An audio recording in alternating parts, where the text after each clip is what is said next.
आजकल की भागदौड़ भरी जिंदगी में सुकून के 2 पल बिताने के लिए अक्सर लोग मॉल या फिर रेस्टोरेंट्स की तरफ दोस्तों के साथ निकल जाते हैं। नोएडा की एक कंपनी में काम करने वाले ब्रजेश राय भी दिन भर की थकान को दूर करने के लिए काम के बाद अपने 5 दोस्तों के साथ एक मॉल में स्थित रेस्टोरेंट में चले जाते हैं। इस बात से अनजान कि इन 6 दोस्तों में से एक दोस्त के लिए ये शाम जिंदगी की आखिरी शाम है। सभी दोस्त जमकर पार्टी करते हैं। यहां तक सब कुछ अच्छा चल रहा होता है कि तभी यहां एक छोटी सी घटना घटती है। मगर इस छोटी सी घटना का अंजाम इतना भयानक होता है कि किसी ने कल्पना भी नहीं की थी। तो आखिर वो घटना क्या थी और इस पूरी कहानी की शुरुआत कैसे हुई, चलिए जानते हैं सब कुछ इस वीडियो में। यकीन मानिए, वीडियो देखने के बाद आपको ना सिर्फ दिल दहला देने वाली कहानी के बारे में पता चलेगा, बल्कि जिंदगी की एक बड़ी सीख भी मिलेगी। ये पूरी कहानी ब्रजेश राय नाम के एक व्यक्ति की है। ब्रजेश राय बिहार के सिवान के रहने वाले थे। उनके पिता का नाम श्रीकांत राय था। ब्रजेश के एक बड़े भाई इंडियन एयरफोर्स में हैं, जबकि ब्रजेश नोएडा में ही GLN फिनिक्स एनर्जी नाम की कंपनी में बतौर परचेज मैनेजर काम किया करते थे। वहीं ब्रजेश की पत्नी DPS स्कूल नोएडा में टीचर हैं। ब्रजेश और पूजा बस 4 महीने पहले ही नोएडा में शिफ्ट हुए थे। ब्रजेश और पूजा के 2 बच्चे भी थे। बेटे का नाम सार्थक था जो 5 साल का है, जबकि 3 साल की एक बेटी है जिसका नाम भुविका है। 2022 के अप्रैल महीने में ब्रजेश राय किसी काम से अपने गांव सिवान आते हैं। यहां कुछ दिनों तक रहने के बाद वो 25 अप्रैल 2022 को ही वापस नोएडा चले जाते हैं। थोड़ी देर घर पर रुकते हैं और फिर उसी दिन ऑफिस चले जाते हैं। काम के दौरान ही ब्रजेश के दोस्त मिलकर पार्टी करने का प्लान करते हैं। इसी के बाद ब्रजेश अपनी पत्नी पूजा को फोन करते हुए कहते हैं कि आज मुझे घर आने में काफी देर हो जाएगी। इस पर पूजा कहती है कि मुझे एक चार्जर भी चाहिए, वो तुम मुझे लाकर दे दो, फिर चले जाना। इस कारण ब्रजेश ऑफिस से सीधे पार्टी में ना जाकर चार्जर लेकर घर आते हैं और पत्नी को चार्जर देकर तुरंत ही घर से निकल जाते हैं। ब्रजेश पार्टी के लिए तो निकल जाते हैं, मगर तय समय तक वापस नहीं लौटते हैं। ब्रजेश की पत्नी पूजा लगातार अपने पति का इंतजार करती रहती है कि ब्रजेश अब लौट आएंगे तो तब लौट आएंगे, मगर ब्रजेश काफी देर तक वापस नहीं आते हैं। इंतजार करते करते ब्रजेश के मोबाइल पर लगातार पूजा फोन भी करती रहती हैं, मगर फोन का जवाब नहीं मिलता है। इसके बाद पूजा ब्रजेश के दोस्तों को फोन करती हैं, मगर कोई भी दोस्त फोन नहीं उठाता है।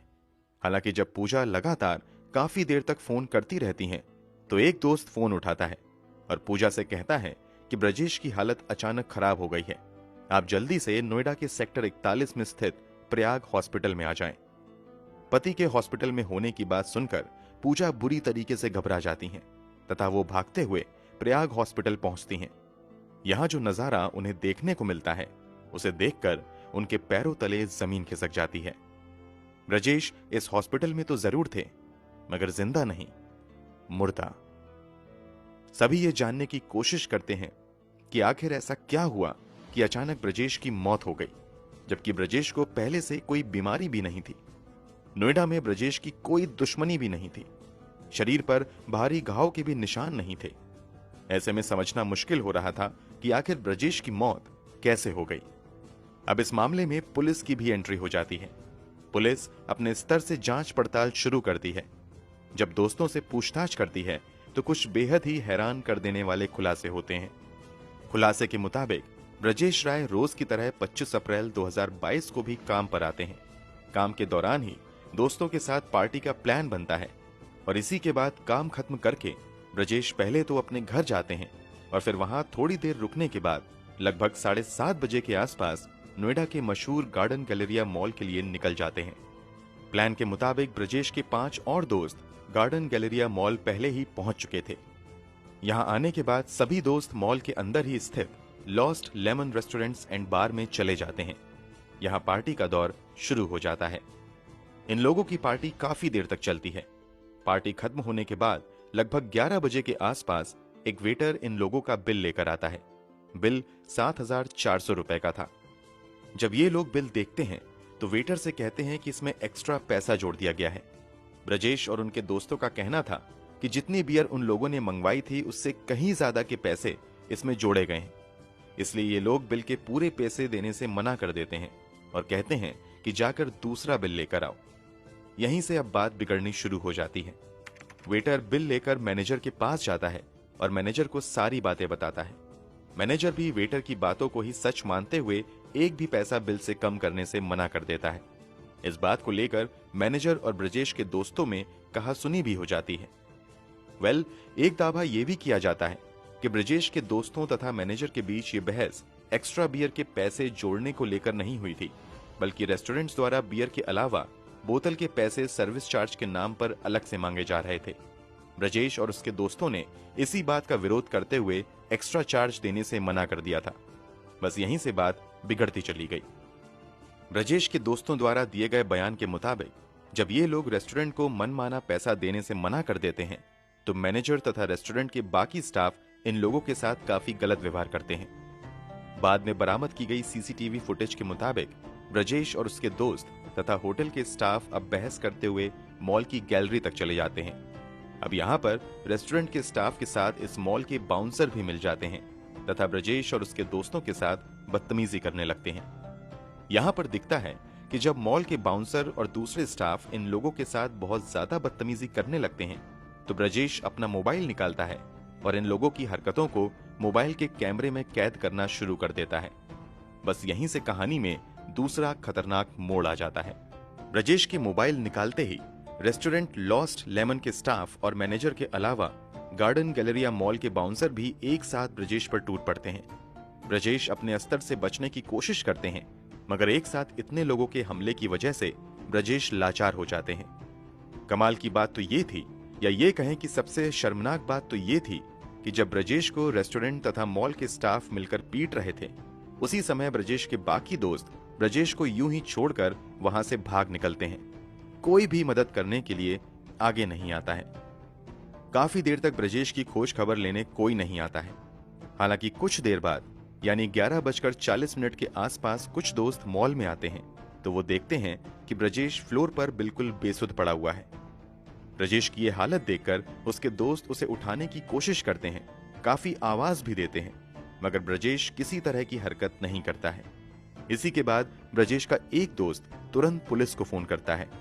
थोड़ी देर में पुलिस भी मौके पर पहुंच जाती है तथा ब्रजेश की हालत को देखते हुए उसे सेक्टर 41 में स्थित प्रयाग हॉस्पिटल में लेकर आती है। हॉस्पिटल आते ही तुरंत ब्रजेश को इमरजेंसी वार्ड में शिफ्ट किया जाता है, जहां तुरंत उसकी जांच पड़ताल शुरू हो जाती है। मगर चंद ही मिनट के बाद यानी रात के 12 बजे के आसपास अस्पताल के डॉक्टर ब्रजेश को मृत घोषित कर देते हैं। हॉस्पिटल द्वारा मृत घोषित किए जाने के बाद पुलिस ब्रजेश के शव को अपने कब्जे में लेते हुए पोस्टमार्टम के लिए भेज देती है। यहाँ कुछ दोस्त ब्रजेश की मौत के सिलसिले में पुलिस में एक FIR दर्ज करवाते हैं, जिसमें रेस्टोरेंट और मॉल के स्टाफ तथा बाउंसर पर हत्या का आरोप लगाया जाता है। पोस्टमार्टम के बाद ब्रजेश का शव परिवार वालों को सौंप दिया जाता है, जो शव को लेकर वापस बिहार आते हैं। यहीं ब्रजेश का अंतिम संस्कार कर दिया जाता है। इधर पुलिस इस मामले में अपनी जांच आगे बढ़ाते हुए लॉस्ट लेमन और मॉल के स्टाफ से पूछताछ शुरू कर देती है। साथ ही CCTV फुटेज भी खंगाले जाते हैं। पहले तो लॉस्ट लेमन बार की ओर से कहा जाता है कि यह झगड़ा बार के अंदर नहीं हुआ है, बल्कि इन लोगों की आपसी लड़ाई मॉल के बाहर हुई है, जिसमें यहाँ के स्टाफ नहीं बल्कि बाहरी लोग शामिल थे। हालांकि जब पुलिस अंदर के CCTV फुटेज को देखती है तो उसमें लोग आपस में लड़ते हुए दिखाई देते हैं। हालांकि ये फोटो काफी क्लियर नहीं था। बाद में पुलिस के हाथ मॉल के गैलरी के CCTV की फुटेज लगती है। इसे देखने के बाद पुलिस सख्ती से पूछताछ शुरू करती है और पूछताछ के बाद लॉस्ट लेमन बार के स्टाफ तथा बाउंसर समेत कुल 7 लोगों को गिरफ्तार कर लिया जाता है। हालांकि पुलिस ने हत्या के मामले में 9 लोगों की पहचान की थी, जिसमें 7 की गिरफ्तारी हो चुकी थी। पुलिस जिन 7 लोगों को गिरफ्तार करती है उसमें मॉल के 2 सिक्योरिटी गार्ड थे, जबकि 5 लॉस्ट लेमन के स्टाफ थे। गिरफ्तार लोगों में मैनेजर सुंदर सिंह रावत के अलावा कुबेर सिंह बंगारी, हिमांशु कुमार, देवेंद्र सिंह, मैडी ठाकुर, गुड्डू सिंह और कपिल उर्फ नाहर सिंह शामिल थे। इस मामले में 2 आरोपी फरार हो जाते हैं। हालांकि पुलिस उन्हें भी कुछ ही दिनों बाद गिरफ्तार कर लेती है। फिलहाल सभी जेल में हैं। लॉस्ट लेमन रेस्टोरेंट के स्टाफ को गिरफ्तार करने के अलावा पुलिस तत्काल ही रेस्टोरेंट को जाकर सील भी कर देती है, ताकि सबूत के साथ छेड़छाड़ ना हो सके। नोएडा पुलिस के मुताबिक किसी भी मॉल या दुकान को बाउंसर रखने की इजाजत नहीं है। जबकि इस मॉल में बाउंसर थे, इसलिए मॉल पर भी एफआईआर दर्ज किया जाता है। कुछ दिनों बाद ब्रजेश राय की पोस्टमार्टम रिपोर्ट भी आ जाती है, जिसमें खुलासा होता है कि ब्रजेश की बुरी तरीके से पिटाई की गई थी। इस मारपीट के दौरान उनके पेट तथा सर पर जोरदार वार हुआ था। पेट में अंदरूनी चोट लगने की वजह से स्प्लीन टूट गई थी तथा सर पर गहरा चोट लगा, जो मौत की वजह बन गया। वैसे तो पुलिस की नजर में रेस्टोरेंट और मॉल के स्टाफ ही ब्रजेश राय की मौत के जिम्मेदार थे, मगर ब्रजेश की पत्नी पूजा ब्रजेश के साथ पार्टी करने आए दोस्तों पर भी गंभीर आरोप लगाती हैं। पूजा के मुताबिक ब्रजेश के साथ इतनी बड़ी घटना हो गई, मगर इस बात की जानकारी ब्रजेश के साथ मौजूद किसी भी दोस्त ने उन्हें नहीं दी। यहां तक कि लगातार वो ब्रजेश का खोज खबर लेने के लिए दोस्तों को फोन करती रही, मगर ज्यादातर दोस्तों ने फोन उठाना भी जरूरी नहीं समझा। पूजा ब्रजेश के दोस्तों के खिलाफ ये भी बयान देती है कि ये बात यकीन के लायक ही नहीं है कि सिर्फ 7,400 रुपए के बिल के लिए लड़ाई इतनी ज्यादा बढ़ गई कि किसी एक की मौत पर ही जाकर खत्म हो। पूजा के बयान के मुताबिक इस पूरे मामले में कहीं ना कहीं कुछ ऐसा है जिसे दोस्त छुपा रहे हैं। अगर ऐसा नहीं होता तो 6 लोगों के बीच केवल ब्रजेश को ही क्यों मारा गया? जब ये लड़ाई हो रही थी तो ब्रजेश के साथ मौजूद उसके दोस्त भाग क्यों गए?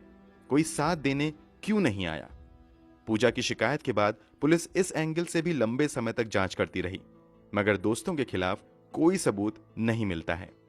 कुछ दिनों बाद ब्रजेश का मोबाइल पूजा को वापस किया जाता है, तो एक बार फिर से पूजा कुछ हैरान करने वाला खुलासा करती है।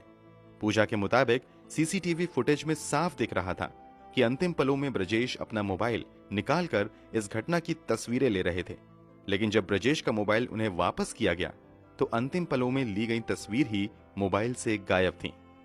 पूजा के मुताबिक ऐसा लग रहा था कि मोबाइल को वापस करने से पहले उसे इस्तेमाल किया गया है, क्योंकि मोबाइल से कई अहम चीजें गायब थीं।